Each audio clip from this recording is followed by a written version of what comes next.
vraiment trop banal. Je prends sous mon bras mes tartines, mes tartines de miel. Et sans m'affoler, je mets les pieds au mur, la tête en bas et les idées au soleil. Marcher sur les mains, s'envoler à toute allure, les pieds au mur, je n'ai plus de sommeil. Je mets les pieds au mur, c'est tout ce qu'on voit quand on s'en donne la peine. Prendre tout son temps, voyager dans la nature, le monde à l'envers, à en perdre haleine.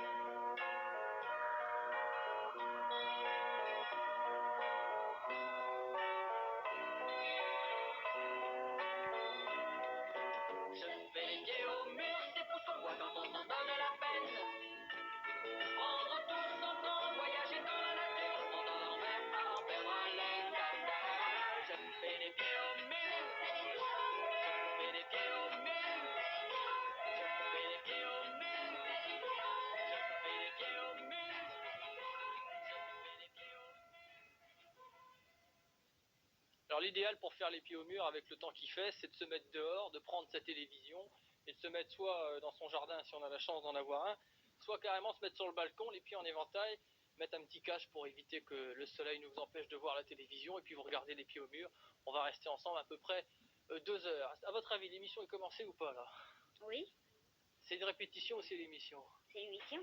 Eux, ils sont du lycée Paul Bert, c'est ça? Oui. Alors vous m'avez dit tout à l'heure que vous étiez les moins bons élèves? Pas tout à fait. Moyen. Les moyens. Ça va, la semaine s'est bien passée? Oui. Qu'est-ce qui s'est passé cette semaine qui vous a intéressé? Il y a la guerre des Malouines. Encore? Ouais. Bah, tu vois, déjà la semaine dernière, ils m'en ont parlé. Ça t'intéresse? Un petit peu. Ça te fait peur? Oui. Est-ce qu'il y en a qui croient qu'on va avoir une guerre? Tiens, attends, prends un micro, approche-toi. Moi, je pense qu'il va y avoir bientôt la 3e guerre mondiale. Bah, dis donc, c'est pas gai, hein? Vaut mieux faire les pieds au mur. Tu crois ça, toi? Il y en a d'autres qui croient ça? Oui, moi. Ouais? C'est vos parents qui disent ça? Non, c'est ce que je pense. Bon, bah écoutez, j'espère que le programme sera plus réjouissant puis que vous aurez tort, parce que si vous pouviez avoir tort, ça m'arrangerait bien. Allez, je donne le programme de l'après-midi, c'est très simple, à 15h52, c'est-à-dire dans quelques secondes, oui, dans quelques secondes, Histoire fantastique. À 16h10, Harlem années 30, je vous en dis pas plus, vous verrez tout à l'heure un groupe qui danse et qui chante très très très bien.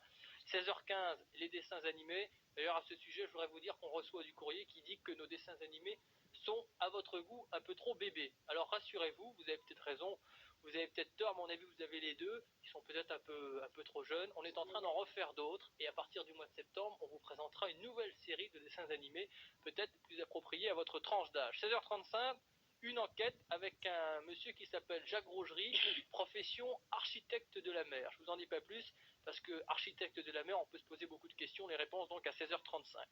17h, Fripp et Frimousse, vous connaissez, deuxième partie aujourd'hui du, non plus le maquillage de l'horloge, mais cette fois-ci du costume de l'horloge. 17h, Fripp et Frimousse, je viens de le dire, donc 17h05, les infos de Claude Pierrard. 17h20, le feuilleton Les Robinson en Suisse. Et à 17h40, avec Catherine Malaval, de la friture dans les lunettes. Autre chose à rajouter, vous avez été étonné de voir le plateau, vous imaginiez ça comme ça? Ça fait pas tout à fait pareil. Pas tout à fait pareil, tu voyais ça plus petit, plus grand? Plus grand. Plus grand. En 2 parties. En 2 parties? Oui. Pourquoi 2 parties? La partie des pieds au mur, ouais. Et l'autre partie pour Métaline et Ronica. Pour Mercredi Moitou. Oui. Effectivement, on est dans le même studio, il y en a qui sont derrière les caméras, et puis nous, on est ici. Voilà, bah écoutez, je vous l'ai annoncé, l'histoire fantastique. La dernière histoire fantastique, on a voyagé dans le temps. Et cette fois-ci, on va non plus voyager dans le temps, mais voyager dans l'espace. Aujourd'hui, ça s'appelle la porte des étoiles. Alors vous accrochez vos ceintures, on est parti pour faire un petit voyage dans l'espace, et après on réagira sur ces sujets un peu de science-fiction.